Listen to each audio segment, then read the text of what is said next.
Programang ito ay rated SPG. Striktong patnubay at gabay ng magulang ang kailangan. Maaaring may masiselang tema, lengguwahe, karahasan, sexual, horror o droga na hindi angkop sa mga bata. Isa-isa na nga lumilinaw ang mga kaganapan dito nga kay Luna. At eto nga si Poch ay tila ba maiipit sapagkat siya ang makikita nga doon sa CCTV.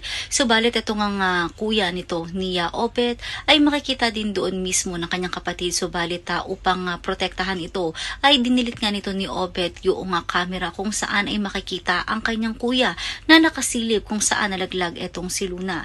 Samantalang mag-aaway na nga etong si Archie at Poch dahil hindi nga matanggap ni Archie na nilaglag siya ng isa sa matatalik nga niyang mga kaibigan.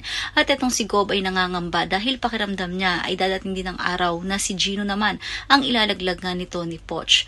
Samantala ito namang si Sky ay pilit na pinapaamin si Poch kung ano ba talaga ang naganap, subalit hindi pa rin ito nagsasalita. At ito namang si Tanya at ang kanyang jowa ay nag-uusap at binalaan nga siya nito ng jowa niya na kung sakaling mabubuksan ang kaso ay siguradong marami pang mga sikreto ang lalabas. Kung handa na ba daw si Tanya na magkalabasan na nga daw ng mga sikreto at mga revelasyon.